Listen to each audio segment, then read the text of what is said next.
आशा करता हूँ आप सभी लोग बहुत अच्छे होंगे। मेरा नाम है प्रशांत और आप देख रहे हैं आपका अपना यूट्यूब चैनल एग्जाम रीच। जैसा कि दोस्तों आप सभी लोग को पता होगा कि कल वर्क असिस्टेंट के प्रीलिम टेस्ट का एग्ज़ाम हुआ था। यदि आपके उस एग्ज़ाम पे 50 क्वेश्चन में से 40 क्वेश्चन सही हैं तो आप एडवांस टेस्ट की तैयारी कर सकते हैं। आपका नाम स्टेज 2 पे ज़रूर आ जाएगा। दोस्तों आज से मैं वर्क असिस्टेंट के एडवांस टेस्ट की प्रिपरेशन के लिए वीडियो बनाऊंगा। तो आज का यह वीडियो आपके लिए बहुत ज़्यादा इंपॉर्टेंट है क्योंकि इस वीडियो पे मैं डिस्कस करने वाला हूँ एडवांस टेस्ट के लिए इंग्लिश के मोस्ट इंपॉर्टेंट क्वेश्चन जो आपके एग्जाम पे आ सकते हैं। सो आप सभी लोग इस वीडियो को पूरा देखिएगा और इस वीडियो को अपने दोस्तों के साथ ज़्यादा से ज़्यादा शेयर करिए ताकि उनके प्रिपरेशन में भी मदद मिल सके। दोस्तों इस वीडियो में मैंने जितने भी क्वेश्चन लिए हैं आप सभी लोग के एग्जाम लेवल से बिल्कुल मैच करते हैं। दोस्तों आप सभी लोग से एक छोटी सी रिक्वेस्ट है, यदि अभी तक आपने हमारे इस चैनल को सब्सक्राइब नहीं किया है तो प्लीज़ आप इस चैनल को सब्सक्राइब करें, साथ ही साथ बेल आइकन को भी जरूर प्रेस करें ताकि जब भी मैं नेक्स्ट वीडियो अपलोड करूं तो उसका नोटिफिकेशन आप तक सबसे पहले पहुंच सके। चलिए तो वीडियो की शुरुआत करते हैं। क्वेश्चन नंबर 1 है, इस क्वेश्चन पे पूछा गया है कि this options correct spelling is, यानी कि इन सभी 4 ऑप्शन में से किसकी स्पेलिंग सही लिखी हुई है। तो आप सभी लोग देखें और इसके आंसर को बताएं। तो बहुत ही ईजी है, आप सभी लोग बताएं इंग्लिश की स्पेलिंग क्या होती है। तो आप सभी लोग को आंसर रहेगा इंग्लिश की स्पेलिंग होती है ENGLISH। तो किस ऑप्शन पे इंग्लिश की स्पेलिंग सही लिखी हुई है? ऑप्शन नंबर ए इसका राइट आंसर रहेगा। ठीक है, और इंग्लिश का मतलब क्या होता है? इंग्लिश का हिंदी अर्थ होता है अंग्रेजी। चलिए तो फिर नेक्स्ट क्वेश्चन की ओर चलते हैं। नेक्स्ट क्वेश्चन है कंपोजिशन मीन्स एज। आपको बताना है कि कंपोजिशन का हिंदी में अर्थ क्या होता है। तो आप सभी लोग बताएं। बहुत इजी है, अक्सर आप यूज भी करते होंगे। तो इसका राइट आंसर रहेगा कंपोजिशन मीन्स होता है रचना करना। ऑप्शन नंबर ए इसका राइट आंसर रहा। चलिए तो फिर नेक्स्ट क्वेश्चन की ओर चलते हैं। नेक्स्ट क्वेश्चन है बोल्ड एंटोनिम्स एज। आपको बताना है कि बोल्ड वर्ड का एंटोनिम्स क्या होगा। तो आप सबसे पहले ये बताइए कि बोल्ड का मतलब क्या होता है हिंदी पे। तो बोल्ड का हिंदी मतलब होता है बहादुर, और बहादुर का उल्टा क्या होगा? कायर होगा। तो कायर को इंग्लिश में क्या कह सकते हैं? टिमिड कह सकते हैं। ऑप्शन नंबर ए इसका राइट आंसर रहेगा। आई रिपीट, बोल्ड का एंटोनिम्स क्या होता है? टिमिड होता है, TIMID। ऑप्शन नंबर ए इसका राइट आंसर। हाँ, चलिए तो फिर नेक्स्ट क्वेश्चन की ओर चलते हैं। नेक्स्ट क्वेश्चन है, इसमें हमें फिल इन द ब्लैंक्स करना है। इसमें बोला गया है कि करेक्ट फ्यूरल एज, यानी कि इन सभी 4 ऑप्शन में से वुमेन का फ्यूरल क्या होगा। तो आप सभी लोग बताएं। बहुत इजी है, आप सभी लोग ने कई बार इसे पढ़ा भी होगा। तो इसका राइट आंसर रहेगा वुमेन का फ्यूरल होता है WOMEN, यानी कि वुमेन। ऑप्शन नंबर ए इसका राइट आंसर रहा। चलिए तो फिर नेक्स्ट क्वेश्चन की ओर चलते हैं। नेक्स्ट क्वेश्चन है रिक्रिएशन मीन्स एज, यानी कि रिक्रिएशन का मतलब क्या होता है। आप सभी लोग सोचिए और इसके आंसर को बताएं। तो इसका राइट आंसर रहेगा रिक्रिएशन का मतलब होता है मनोरंजन करना। ऑप्शन नंबर ए इसका राइट आंसर रहेगा। आई रिपीट, रिक्रिएशन का मतलब क्या होता है? मनोरंजन। चलिए तो फिर नेक्स्ट क्वेश्चन की ओर चलते हैं। नेक्स्ट क्वेश्चन है सुपीरियर एंटोनिम्स इज। आपको बताना है कि सुपीरियर का एंटोनिम्स क्या होगा। तो आप सभी लोग सोचिए और इसके आंसर को बताएं। इसके लिए मैं आपको 10 सेकंड की टाइमिंग देता हूं, आप सभी लोग सोचेंगे और इसके आंसर को बताएंगे। तो इसका राइट आंसर रहेगा सुपीरियर का एंटोनिम्स होता है इन्फीरियर। ऑप्शन नंबर बी इसका राइट आंसर रहेगा। और सुपीरियर का हिंदी मतलब क्या होता है? बेहतर होता है। चलिए तो फिर नेक्स्ट क्वेश्चन की ओर चलते हैं।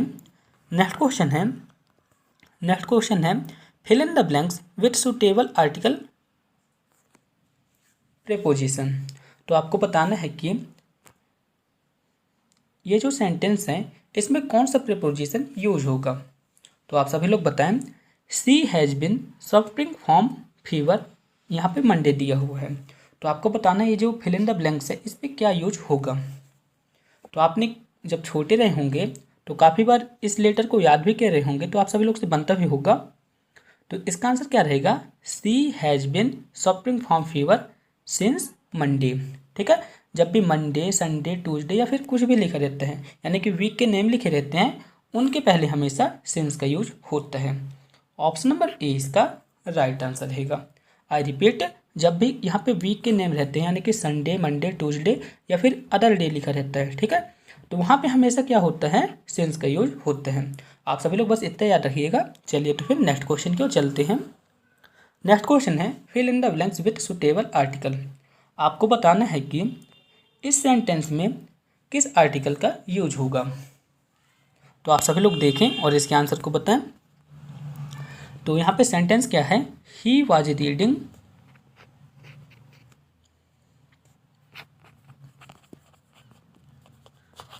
रामायण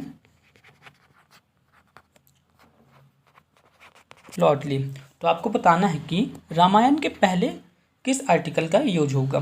तो आपको पता होगा कि रामायण जो है तो एक धार्मिक पुस्तक है और हमेशा धार्मिक पुस्तक के आगे हमेशा द का यूज किया जाता है, इसलिए ऑप्शन नंबर ए इसका राइट आंसर रहेगा, यानी कि he was reading the Ramayana lately. Option number C इसका राइट आंसर रहेगा। चलिए तो फिर नेक्स्ट क्वेश्चन की ओर चलते हैं। नेक्स्ट क्वेश्चन है चूज इनकरेक्ट स्पेलिंग एज। आपको बताना है कि इन सभी चार ऑप्शन में से किसकी स्पेलिंग सही लिखी हुई है। तो आप सभी लोग देखें और इसके आंसर को बताएं। आई होप आप सभी लोग इसके आंसर को सही दिए होंगे। तो इसका राइट आंसर रहेगा कैटरपिलर। ऑप्शन नंबर ए इसका राइट आंसर रहेगा। कैटरपिलर की स्पेलिंग यहाँ पे सही लिखी हुई है, जो कि एक केचुआ की तरह रहता है। आप सभी लोग देख सकते हैं हिंदी में इसका। चलिए तो फिर नेक्स्ट क्वेश्चन की ओर चलते हैं। नेक्स्ट क्वेश्चन है, इस क्वेश्चन पे हमें क्यून का अपोजिट जेंडर को बताना है। दोस्तों यहाँ पे करेक्ट अपोजिट जेंडर होगा, आप सभी लोग ऐड कर लीजिएगा। तो आपको बताना है कि क्यून का अपोजिट जेंडर क्या होगा। तो बहुत ही सिंपल है, क्यून का अपोजिट जेंडर होता है किंग। क्या होता है, किंग। ऑप्शन नंबर सी इसका राइट आंसर रहा। चलिए तो फिर नेक्स्ट क्वेश्चन की ओर चलते हैं। नेक्स्ट क्वेश्चन है fill in the blanks with suitable preposition. आपको बताना है कि इस सेंटेंस में किस प्रेपोजिशन का यूज होगा। तो आप सभी लोग देखें और इसके आंसर को बताएं। बहुत ही सिंपल है। तो यहाँ पे क्या होगा, सी इज ड्राइविंग द रिवर, यानी कि यहाँ पे गति को दर्शा रहा है, इसलिए जब भी गति की बात आती है तो हमेशा वहाँ पे इनटू का यूज होता है। तो यहाँ पे आंसर क्या बनेगा, she is driving into the river. Option number D इसका राइट आंसर रहा। चलिए तो नेक्स्ट क्वेश्चन की ओर चलते हैं। नेक्स्ट क्वेश्चन है Richa has been waiting for the bus 8 o'clock। आपको बताना है कि यहाँ पे किस प्रेपोजिशन का यूज होगा। तो आप सभी लोग सोचें और इसके आंसर को बताएं। तो इसका राइट आंसर रहेगा Richa has been waiting for the bus since 8 o'clock। Option number A इसका राइट आंसर रहा। चलिए तो फिर नेक्स्ट क्वेश्चन की ओर चलते हैं। नेक्स्ट क्वेश्चन है this option correct spelling as, यानी कि आपको बताना है कि इन सभी चार ऑप्शन में से किसकी स्पेलिंग सही लिखी हुई है। तो आप सभी लोग देखें और इसके आंसर को बताएं। तो इसका राइट आंसर रहेगा ऑप्शन नंबर सी। सर्वेंट की स्पेलिंग हमेशा इस टाइप से लिखी जाती है, ठीक है, और सर्वेंट का हिंदी मतलब क्या होता है, नौकर होता है। चलिए तो फिर नेक्स्ट क्वेश्चन की ओर चलते हैं। नेक्स्ट क्वेश्चन है सेमेस्टर मीन्स एज। आपको बताना है कि सेमेस्टर का हिंदी मतलब क्या होता है। तो सेमेस्टर का हिंदी मतलब होता है 6 माही। ऑप्शन नंबर ए इसका राइट आंसर रहेगा। आप सभी लोग डीएफ ही होंगे तो आपको पता ही होगा। चलिए तो फिर नेक्स्ट क्वेश्चन की ओर चलते हैं। नेक्स्ट क्वेश्चन है find the correct spelling word. आपको बताना है कि इन सभी चार ऑप्शन में से किसकी स्पेलिंग सही लिखी हुई है। तो आप सभी लोग इसके आंसर को स्वयं बताएंगे, बहुत ही ईजी है। तो इसका राइट आंसर रहेगा ऑप्शन नंबर बी। शेक्सपियर की स्पेलिंग क्या होती है, SHAKESPEARE।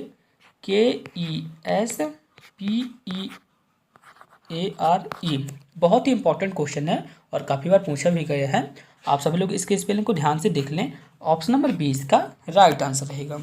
चलिए तो फिर नेक्स्ट क्वेश्चन की ओर चलते हैं। नेक्स्ट क्वेश्चन है आपको बताना है कि ओक्यूरेंस मीन्स क्या होता है। आपको बताना है कि ओक्यूरेंस का हिंदी मतलब क्या होता है। तो इसका राइट आंसर रहेगा ऑक्यूरेंस का हिंदी मतलब होता है घटना। आप सभी लोग कई बार इसे यूज भी किए होंगे। एक्यूरेंस का मतलब होता है घटना। ऑप्शन नंबर ए इसका राइट आंसर रहा। चलिए तो फिर नेक्स्ट क्वेश्चन की ओर चलते हैं। नेक्स्ट क्वेश्चन पे हमें आर्टिकल का यूज करना है। तो आप सभी लोग बताएंगे कि Gandhi ji was greatest man of his time. तो मैंने आपको बताया था कि जब भी सुपरलेटिव डिग्री यूज होती है कहीं पे, वहाँ पे हमेशा द का यूज होता है। जैसे सुपरलेटिव डिग्री यानी जिसके अंत में EST जुड़ा रहता है, तो उसके आगे हमेशा द का यूज होता है। जैसे यहाँ पे क्या है, ग्रेटेस्ट, ठीक है, तो हमेशा यहाँ पे क्या लिखेगा, द का यूज होगा। ऑप्शन नंबर सी इसका राइट आंसर रहेगा। आप सभी लोग नोट कर लीजिएगा, जब भी सुपरलेटिव डिग्री आती है उसके आगे हमेशा द का यूज होता है। ऑप्शन नंबर सी इसका राइट आंसर। हाँ, चलिए तो फिर नेक्स्ट क्वेश्चन की ओर चलते हैं। नेक्स्ट क्वेश्चन है, my teacher has been sick last Monday. आपको बताना है कि इस जो फिल इन द ब्लैंक्स है इसमें किस प्रीपोजिशन का यूज होगा। बहुत ही सिंपल क्वेश्चन है, तो इसका राइट आंसर रहेगा सिंस। ऑप्शन नंबर बी इसका राइट आंसर रहेगा। इस टाइप के क्वेश्चन को आपने कई बार सॉल्व किया होगा, तो हमेशा यहाँ पे सिंस का यूज होता है। चलिए तो फिर नेक्स्ट क्वेश्चन की ओर चलते हैं। नेक्स्ट क्वेश्चन बहुत ही सिंपल क्वेश्चन है। आपको बताना है वन हु राइट्स पोयम, यानी कि जो पोयम को लिखता है उसे क्या कहते हैं। तो इसका सिंपल सा जवाब रहेगा पोएट कहते हैं। ऑप्शन नंबर ए इसका राइट आंसर रहा। चलिए तो फिर नेक्स्ट क्वेश्चन की ओर चलते हैं। नेक्स्ट क्वेश्चन है, हिज फादर डैड कैंसर। आपको बताना है कि इसमें किस प्रीपोजिशन का यूज होगा। बहुत ही सिंपल क्वेश्चन है। मैंने आपको बताया था जब भी इस टाइप का क्वेश्चन आता है जिसमें बीमारी पीछे लिखे रहती है, ठीक है, ये जैसे यहाँ पे कैंसर लिखा है, यहाँ पे टाइफाइड भी हो सकता है या फिर पीलिया भी हो सकता है। तो जब भी इस टाइप का क्वेश्चन आता है तो उनके आगे हमेशा ऑफ का यूज होता है, यानी कि ऑप्शन नंबर सी इसका राइट आंसर रहेगा। आई होप आप सभी लोग समझ गए होंगे। चलिए तो फिर नेक्स्ट क्वेश्चन की ओर चलते हैं। नेक्स्ट क्वेश्चन है, she has been suffering from fever for a week. इसका आंसर मैंने बता दिया आपको। तो यहाँ पे किस प्रीपोजिशन का यूज होगा, यहाँ पे फॉर्म का यूज होगा। ऑप्शन नंबर सी इसका राइट आंसर रहेगा। काफ़ी बार पूछा गया क्वेश्चन है। चलिए तो फिर नेक्स्ट क्वेश्चन की ओर चलते हैं। नेक्स्ट क्वेश्चन है, America is biggest country in the world. इसके आंसर को मैंने अभी आपको बताया था, तो आप सभी लोग बताएं इसका राइट आंसर क्या होगा। तो मैंने आपको क्या बताया था, सुपरलेटिव डिग्री के आगे हमेशा द का यूज होता है। तो यहाँ पे क्या आ जाएगा, America is the biggest country in the world. Option number C इसका राइट आंसर रहा। चलिए तो फिर नेक्स्ट क्वेश्चन की ओर चलते हैं। नेक्स्ट क्वेश्चन है, select the word with correct spelling. आपको बताना है कि इन सभी चार ऑप्शन में से किसकी स्पेलिंग सही लिखी हुई है। तो आप सभी लोग देखें और इसके आंसर को बताएं। तो इसका राइट आंसर रहेगा ऑप्शन नंबर बी, ठीक है। ऑप्शन नंबर बी जो है तो बिल्कुल करेक्ट लिखी हुई है। चलिए तो फिर नेक्स्ट क्वेश्चन की ओर चलते हैं। नेक्स्ट क्वेश्चन है, फिल इन द ब्लैंक्स करना है अपने को। तो आपको बताना है कि यहाँ पे किस चीज़ का यूज होगा। तो बताइए इसका राइट आंसर क्या हो सकता है। तो यहाँ पे वैन का यूज होगा, यानी कि when the patient will recover can not be said, यानी कि ऑप्शन नंबर बी इसका राइट आंसर रहेगा। आई रिपीट, यहाँ पे किसका यूज होगा, वैन का यूज होगा।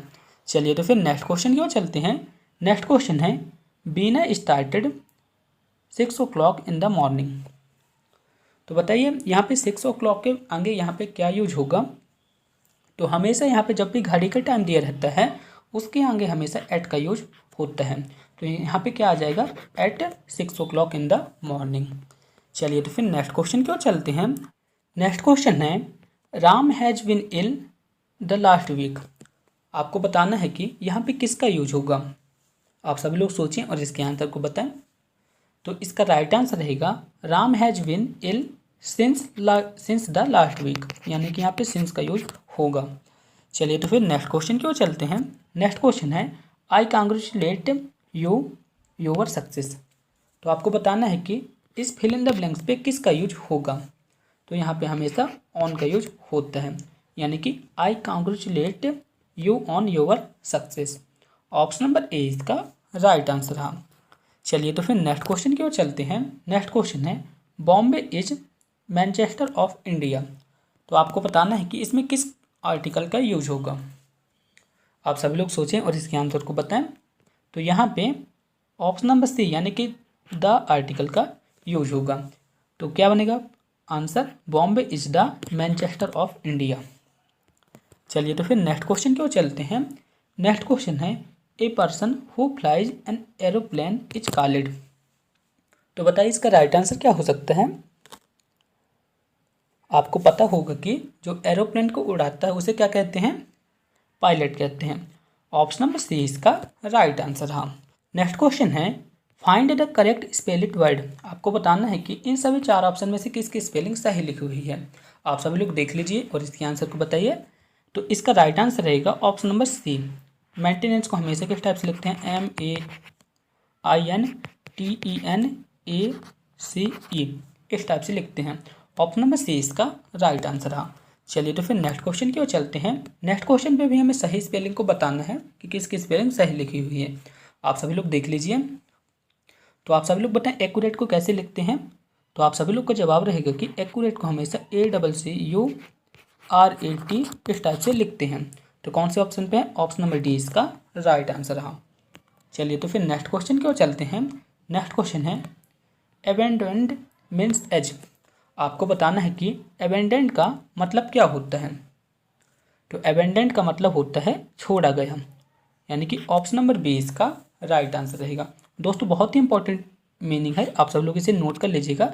अबेंडेंड का मतलब क्या होता है, छोड़ा गया। चलिए तो फिर नेक्स्ट क्वेश्चन की ओर चलते हैं। नेक्स्ट क्वेश्चन है, इस क्वेश्चन पे हमें बताना है कि एडमायर का एंटोनिम्स क्या होगा। बहुत ही सिंपल क्वेश्चन है। तो इसका राइट आंसर रहेगा एडमायर का एंटोनिम्स होता है डिटेस्ट। ऑप्शन नंबर ए इसका राइट आंसर है। चलिए तो फिर नेक्स्ट क्वेश्चन की ओर चलते हैं। नेक्स्ट क्वेश्चन है कॉन्जेक्टिव शब्द का हिंदी रूप क्या होगा। आपको बताना है कि कॉन्जेक्टिव का मतलब क्या होता है। तो इसका राइट आंसर रहेगा लगातार या क्रमिक। ठीक है, आई रिपीट, कॉन्जेक्टिव का हिंदी रूप क्या होगा, लगातार या क्रमिक। चलिए तो फिर नेक्स्ट क्वेश्चन की ओर चलते हैं। नेक्स्ट क्वेश्चन है हैंड रिटन मैटर। आपको बताना है कि हैंड रिटन मैटर को क्या कहते हैं। तो इसका राइट आंसर रहेगा manuscript. Option number B इसका राइट आंसर। हाँ, नेक्स्ट क्वेश्चन है, इस क्वेश्चन पे बोला गया है कि he usually at 5 o'clock in the morning. तो आपको बताना है कि इसमें किस वर्ब का यूज होगा। तो इसका राइट आंसर क्या होगा, he usually gets up at 5 o'clock in the morning, यानी कि यहाँ पे किसका यूज होगा, gets up. Option number B इसका राइट आंसर। हाँ, चलिए तो फिर नेक्स्ट क्वेश्चन की ओर चलते हैं। नेक्स्ट क्वेश्चन है we shall have leave the place 7 PM। तो आपको बताना है कि यहाँ पे किसका यूज होगा, प्रेपोजिशन का यूज होगा। तो मैंने बताया था जब भी समय की बात आती है तो समय के आगे हमेशा एट का यूज किया जाता है। तो यहाँ पे क्या आ जाएगा, we shall leave the place at 7 PM। चलिए तो फिर नेक्स्ट क्वेश्चन की ओर चलते हैं। इसमें भी आपको करेक्ट स्पेलिंग को बताना है कि इसमें किसकी स्पेलिंग सही लिखी हुई है। तो बताइए इसका राइट आंसर क्या होगा। तो इसमें ऑप्शन नंबर बी की स्पेलिंग सही लिखी हुई है। ठीक है, गैजेट को हमेशा इसी टाइप से लिखते हैं, GAZETE, जिसका मतलब होता है राजपत्रित। ठीक है, तो ऑप्शन नंबर बी इसका राइट आंसर। हाँ, चलिए तो फिर नेक्स्ट क्वेश्चन की ओर चलते हैं। नेक्स्ट क्वेश्चन है a man whose wife is dead. तो आपको बताना है कि इसका राइट आंसर क्या होगा। आप सभी लोग पढ़ें और इसके मतलब को समझें और इसके आंसर को बताएं। तो ऑप्शन नंबर बी इसका राइट आंसर रहेगा। ठीक है दोस्तों, यदि मैं आपसे यहाँ से पूछ लेता कि a woman whose husband is dead, तो उसका आंसर क्या रहता है, आप सभी लोग मुझे कमेंट बॉक्स में लिख के बताएंगे। यानी कि जिसकी पत्नी मर चुकी हो उसे क्या कहते हैं, विडोअर। ऑप्शन नंबर बी इसका राइट आंसर रहेगा। चलिए तो फिर नेक्स्ट क्वेश्चन की ओर चलते हैं। नेक्स्ट क्वेश्चन है दे विल गो प्लेन। तो बताइए इसमें किस प्रेपोजिशन का यूज होगा। तो यहाँ पे हमेशा बाई का यूज होता है, यानी कि जब भी किसी साधन का बताया जाता है, यानी कि साधन के पहले हमेशा बाई का यूज कहते हैं। जैसे यहाँ पे प्लेन लिखा है, यदि यहाँ पे बस लिखा होता या फिर ट्रेन लिखा होता तब भी यहाँ पास हमेशा बाई का यूज होता है, यानी किसी प्रकार के भी वाहन के लिए हमेशा बाई का यूज किया जाता है। चलिए तो फिर नेक्स्ट क्वेश्चन की ओर चलते हैं। नेक्स्ट क्वेश्चन है one who goes on foot. तो आपको बताना है कि इसे क्या कहते हैं। तो इसका राइट आंसर रहेगा पेडेस्ट्रियन। ऑप्शन नंबर सी इसका राइट आंसर रहेगा। I repeat, one who goes on foot तो ऑप्शन नंबर सी इसका राइट आंसर रहेगा। इसका मतलब क्या होता है, पदयात्री होता है। चलिए तो फिर नेक्स्ट क्वेश्चन की ओर चलते हैं। नेक्स्ट क्वेश्चन है my father goes to office car. तो अभी मैंने बताया था यहाँ पे किसका यूज होगा, बाई का यूज होगा, क्योंकि यहाँ पे कार जो है तो क्या है, साधन है, इसलिए यहाँ पे बाई का यूज होगा। चलिए तो फिर नेक्स्ट क्वेश्चन की ओर चलते हैं। नेक्स्ट क्वेश्चन है, इस क्वेश्चन पे हमें बताना है कि किसकी स्पेलिंग सही नहीं लिखी हुई है। आप सभी लोग देख लीजिए, ऑप्शन नंबर ए है, option number B, option number C और ऑप्शन नंबर डी। आपको बताना है कि किसकी स्पेलिंग सही नहीं लिखी हुई है। तो इसका राइट आंसर रहेगा ऑप्शन नंबर सी। इसकी स्पेलिंग जो है तो गलत लिखी हुई है। दोस्तों मेरे टेलीग्राम ग्रुप का नाम है एग्जाम रेज। आप सभी लोग टेलीग्राम पे जाके एग्जाम रेज नाम डालकर सर्च करके ज्वाइन हो सकते हैं। यहाँ पे मैं डेली क्विज़ कराता हूँ और पीडीएफ इसी पे अपलोड करता हूँ, जो आपके लिए बहुत ही इंपॉर्टेंट है। सो प्लीज़ जाइए और इस ग्रुप से ज्वाइन हो जाइए, आपके लिए बहुत इंपॉर्टेंट है। दोस्तों मेरी इंस्टाग्राम आईडी का नाम है एग्जाम रेज। आप सभी लोग इंस्टाग्राम पे जाके एग्जाम रेज नाम डालकर सर्च कर लीजिएगा और इसे फॉलो कर लीजिएगा। यहाँ पे मैं डेली करंट अफेयर के क्वेश्चन को कंप्लीट कराता हूँ, जो एग्जाम पे आ सकते हैं। आप सभी लोग देख सकते हैं, कुछ इंपॉर्टेंट क्वेश्चन रहते हैं करंट अफेयर के, जिसे मैं इस आईडी पे अपलोड करता हूँ। सो प्लीज़ आप इसे फॉलो कर लीजिए ताकि आपकी तैयारी बेहतर हो सके। नेक्स्ट क्वेश्चन है, इस क्वेश्चन पे बोला गया है कि इसमें किस वर्ब का यूज होगा। तो आप सभी लोग देखिए और इसके आंसर को बताइए। तो यहाँ पे क्या है, the sun in the west. तो यहाँ पे क्या आ जाएगा, सेट्स इन द वेस्ट। ठीक है, the sun sets in the west. Option number B इसका राइट आंसर है। चलिए तो फिर नेक्स्ट क्वेश्चन की ओर चलते हैं। नेक्स्ट क्वेश्चन है एब्जॉर्ब्ड मीन्स एज। आपको बताना है कि एब्जॉर्ब्ड का मतलब क्या होता है। तो बहुत ही सिंपल है, एब्जॉर्ब का मतलब होता है अवशोषित। ऑप्शन नंबर 20 का राइट आंसर रहेगा। चलिए तो फिर नेक्स्ट क्वेश्चन की ओर चलते हैं। नेक्स्ट क्वेश्चन है डायग्नोस्टिक मीन्स एज। तो बताइए कि डायग्नोस्टिक का मतलब क्या होता है। तो आपने इस वर्ड को काफ़ी ज़्यादा सुना होगा। तो इसका मतलब होता है निदान। क्या होता है, निदान। ऑप्शन नंबर 20 का राइट आंसर रहा। चलिए तो फिर नेक्स्ट क्वेश्चन की ओर चलते हैं। नेक्स्ट क्वेश्चन है, इस क्वेश्चन पे हमें बताना है कि इन सभी चार ऑप्शन में से किसकी स्पेलिंग सही लिखी हुई है। तो आप सभी लोग बताएं इसका राइट आंसर क्या हो सकता है। तो इसका राइट आंसर रहेगा, ऑक्सिलरी की स्पेलिंग होती है AUXILIARY,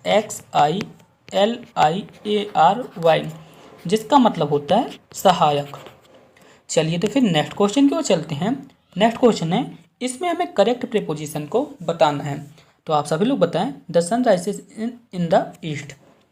तो हालांकि मैंने इसके आंसर को बता दिया है। तो इसमें किस प्रीपोजिशन का यूज होगा, इनका यूज होगा। तो आंसर क्या बनेगा, the sun rises in the east, यानी कि यहाँ पे इनका यूज होगा। चलिए तो फिर नेक्स्ट क्वेश्चन की ओर चलते हैं। नेक्स्ट क्वेश्चन है ही डेड अस्थमा। तो मैंने आपको बताया था जब भी किसी तरह की बीमारी आती है तो उसके आगे हमेशा ऑफ का यूज किया जाता है। तो यहाँ पे क्या आ जाएगा, ऑफ। ऑप्शन नंबर ए इसका राइट आंसर है। दोस्तों यदि आपको इस वीडियो का पीडीएफ प्राप्त करना है तो आप हमारे टेलीग्राम ग्रुप से जुड़ सकते हैं। मेरे टेलीग्राम ग्रुप का नाम है एग्जाम रेज, आप सब लोग देख सकते हैं। मेरे फेसबुक ग्रुप का नाम है एग्जाम रेज और मेरे इंस्टाग्राम आईडी का नाम है एग्जाम रेज। आप सब लोग इन प्लेटफॉर्म से जुड़ के इस वीडियो का पीडीएफ प्राप्त कर सकते हैं। और इन सभी प्लेटफॉर्म पे मैं रेगुलर क्विज़ कराता हूँ, जो आपके एग्जाम के लिए बहुत ज़्यादा इंपॉर्टेंट है। दोस्तों यदि आपको एग्जाम से रिलेटेड किसी भी तरह की प्रॉब्लम आती है तो आप हमसे इस मेल पे संपर्क कर सकते हैं। थैंक यू, जय हिंद, वंदे मातरम। दोस्तों अगर आपको इस वीडियो का पीडीएफ प्राप्त करना है तो आप हमारे टेलीग्राम ग्रुप से जुड़ सकते हैं। लिंक मैंने इस वीडियो के डिस्क्रिप्शन में दे दी है, आप वहां से जाके इस वीडियो का पीडीएफ प्राप्त कर सकते हैं। दोस्तों हमारी यह वीडियो आपको कैसी लगी प्लीज़ कमेंट बॉक्स में बताएं। इस वीडियो को अपने दोस्तों के साथ ज़्यादा से ज़्यादा शेयर करें ताकि उनके प्रिपरेशन भी अच्छी हो सके। मिलते हैं नेक्स्ट वीडियो पे, तब तक के लिए थैंक यू।